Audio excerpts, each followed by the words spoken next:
ጤና ይስጥልን። ይህ አፈርሳታ ቲዩብ ነው። አፈርሳታ ቲዩብ የተለያዩ ውሳኔ ያገኙ የህግ ጉዳዮችና አዳዲስ የሚወጡ ህጎች ይቀርቡበታል። ለዛሬም እንደተለመደው አንድ ጉዳይ ይዘንላችሁ መጥተናል። አብራችሁን ቆዩ።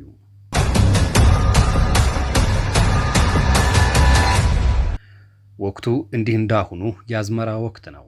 አርሶ አደሩ እረፍት የማያገኝበት፣ የቤተሰብ አባላት በትብብር የሚሰሩበት ወር ነው። የምንጃር ሜዳ የተዘናፈለ ጤፉ ደረስኩ ብለዋል። ዘንበል ብሎ ባለቤቱን ይጠብቃል። የምንጃር ነጭ ጤፍ የጌቶቹ ምሳ የታገኝሻለው ብቀመጥ ብነሳ የተባለለት ነው። ስንዴውና ማሽላው እሸትን አልፎ ለመታጨድ አሰፍስፏል። የሥራ ወቅት የአዝመራ መሰብሰቢያ ጊዜ ነው። እረፍትም እንቅልፍም የለም። የቻለ በደቦ ድግስ ደግሶ ይሰበስባል። ያልቻለ ለምኖ የጨረቃ በሚል መረዳዳት ባህል አዝመራውን ከዱር ያስገባል። ምንጃሮች ይህ ባህላቸው ነው። አርሶ አደር መንገሻ ተመስገን በዚህ ወረዳ ታታሪ አርሶ አደር ነው። ካለው 8 ጥማድ መሬት ውስጥ 5ቱን ማኛ ጤፍ ነው የዘራው። በክረምቱ በሚገባ አርሞታል። የዳፕና ዩሪያ ማዳበሪያ እስከ አንገቱ አጉርሶታል። ሆኗል ይላሉ አርሶ አደሩ በቁመትም በፍሬም ያማረበትን አዝመራ ሲመለከት። ዘንድሮም ለፍሬ በለው እንጂ ጤፍማ የሚሆነውን ነው ያሳጣው ይላል ሲያሞካሸው። የምንጃር ጤፍም ለብቻ የሚሰበሰብ የሚወቃም አይደለም። ይልቁንም የወዳጅ እገዛ ያስፈልገዋልና የቅርብ የሚላቸውን ዘመዶቹን አስቸገረም። ከማሳው ታጭዶ አውድማው የተከመረውን ጤፍ ወደ ጎተራ ለማስገባት ነው የዘመድ አዝማድ እገዛ ያስፈለገው። እስከ 40 ኩንታል የሚገመት ምርት የሚያገኝበት ጤፍ ነው። ብቻውን አይገፋውም። በምንጃር ሸንኮራ ወረዳ ጤፍ ለማበራየት ወይንም ለመውቃት በከብት ብቻ አይደለም የሚሰራው። ጎረቤት ተሰብስቦ በመንሽ ይመተዋል። ይበረበራል። ከወዲያ ወዲህ እያተራመሰ ለበሬውና ለፈረሱ ግር ያቀብላል። የሙሉ ቀን ስራ ነው። ጭዱን ከጤፉ መለየት አድካሚ ነው። በግ ይታረዳል፣ ጠላ ይጠመቃል፣ ከምርቱ በኋላ ይገባበዛሉ። ይህንን ለማገዝ የተጋበዘው በልኋን በርብር የቅርብ ጓደኛው ነው። ነገ የጤፍ ውቅ ያለብኝና ጤዛው ሳይረግፍ በማለዳው ወፍ ሳይጮህ እንገናኝ ተባብለዋል። ከሌሎች ጎረቤቶቹ ጋር ብቅ በልና ግዘይ ተብሏል። ከቻለ ግን ቀደም ብሎ እንዲያግዘው ነግሮታል። በከብቶች መውቃት ሳይጀመር እንዘረጥጣለን ብለዋል። የአካባቢው አርሶ አደር መዘርጠጥ ሲል ጉቾውን ማፍረስ ማለቱ ነው። አዎ ክምሩን ወደ አውድማው ሊበትኑ ለበሬው ሊያዘጋጁት ነው ቀጠሯቸው። ተነጋግረው ተለያዩ።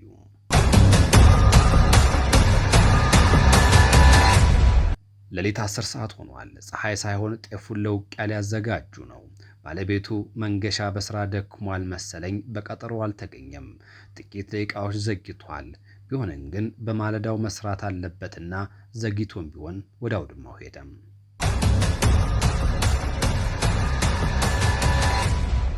መንገሻ ጤፍ ክምሩ ላይ ሆኖ የሚበትን አንድ ነገር ተመለከተም። ተናደደ። በዚህ ሌሊት ሊወቃ የተዘጋጀን ጤፍ ዝንጀሮ አበላሽቶብኛል ብሎ ይከነከናል። ተናዷል። እስከ ዛሬ ጠብቅ ያቆየሁትን ዛሬ ተቀደምኩ ብሎ ውስጡ ጨሷል። ቢሆንም ግን ከዚህ በፊት ስንዴውን፣ ማሽላውን፣ ጤፉን የበላበት የነበረ ዝንጀሮን በአጋጣሚ በማግኘቱ ሊበቀለው ቋምጧል። ጉዞ በሌሊት ነውና በጉያው ክላሽ አንግቷል። አውጥቶ አቀባበለ። በጤፍ ክምሩ ላይ ሆኖ ወደ ውድማው የሚበትነው ነገር ግን በውል ባለየው ነገር ላይ አነጣጥሮ ተኮሰ። ውስጡ ቅቤ ጠጥቷል። ከክምሩ ወደ መሬት ጥሎታል። እንዳሰበው የምንጊዜም ጠላቱን ገድሎት ይሆን?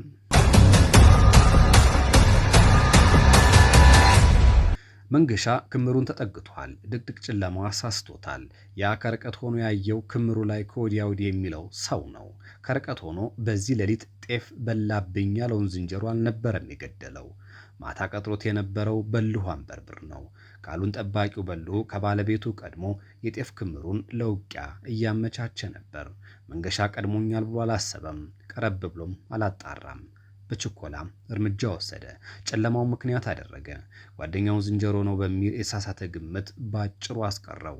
ምናለ ዝንጀሮ በልቶ በጨረሰው። ጓደኛውን ከሚያጣ ጤፉ ቢቀርበትስ? ሰውነቱ ከዳው። እጁ ተርበተበተ።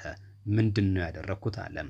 የማይመለስ ጸጸት መንታመንታውን አወረደው። ክላሹን ከትከሻው ወረወረው። አሳስቶታልና ግምቱ ልክ አልነበረም። እሪታውን አቀለጠው። ሰሚ አልባ ጩኸት። ለደቂቃ ቢታገስስ፣ በደንብ ቢያጣራስ ኖሮ ይህ ስህተት ባልተፈጠረ ነበር። ግን ሆነም። በልኋን በርብር እስከ ወዲያኛው አሸለበ። በጓደኛ ሕይወቱ ተነጠቀች። ያሰቡት አልተሳካም። በጠዋት ሊሰሩት ያሰቡት ጤፍ የመውቃት እቅድ የሰው ሕይወት በማጥፋት ተጀመረ። የአካባቢው ሕዝብ መነጋገሪያ ሆነ። መንገሻ እንዴት ማንህ እንኳን ሳይል ይተኩሳል? አውቆ ነው? ሊገድል ፈልጎ ነው? ሳያስበው ነው? የሚሉ የቡና ላይ ወሬዎች ይናፈሱ ያዙ። መንገሻ ግን ወዲያው አምኗል። ተሳስቼ ቤተሰቦቼን በተንኳቸው ይላል። እስኪሞት የማይጠፋ ጸጸት። የሟች ቤተሰቡም ቢሆን ወዳጅነታቸውን ያውቃሉና በስህተት የተፈጸመ መሆኑን አምነዋል። ቂም አልያዙም። ሕግ እንዳደረገ ያድርገው ብለው ትተውታል።